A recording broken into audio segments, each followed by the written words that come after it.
Middle east में चल रही जंग का असर अब भारत में भी दिखाई देने लगा है। गैस सप्लाई प्रभावित होने से देश में एलपीजी सिलेंडर की किल्लत बढ़ी है।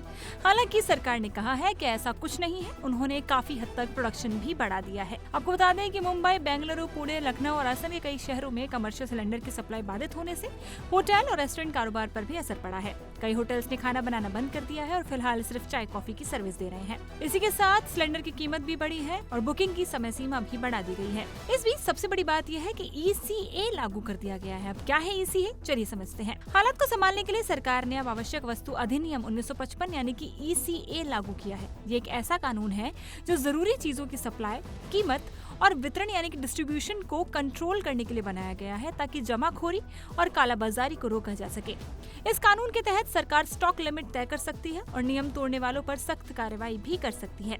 इस पूरी सिचुएशन को ध्यान में रखते हुए केंद्र सरकार ने देश में गैस सिलेंडरों पर ECA एक्ट यानी एसेंशियल कमोडिटी एक्ट लागू किया है। इस एक्ट की मदद से सिलेंडर की सप्लाई, उसकी कीमत और उसके डिस्ट्रीब्यूशन को कंट्रोल करने और जमाखोरी को रोकने की कोशिश की जाएगी, जैसा कि हमने आपको पहले बताया। सरकार ने ये भी साफ कर दिया है कि इस स्थिति में किन्हें पहले गैस सिलेंडर की आपूर्ति होगी और किन की सप्लाई में कटौती की जाएगी।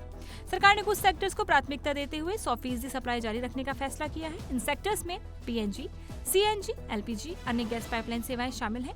यानी इसमें घर की रसोई गैस पाइपलाइन, सिलेंडर, गाड़ियों की CNG सप्लाई में फिलहाल कोई बाधा नहीं आने वाली है।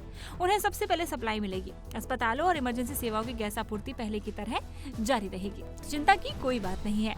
और भी ऐसी तमाम अपडेट्स लाते रहेंगे। जानकारी के लिए जुड़े रहें इंडिया टीवी के साथ।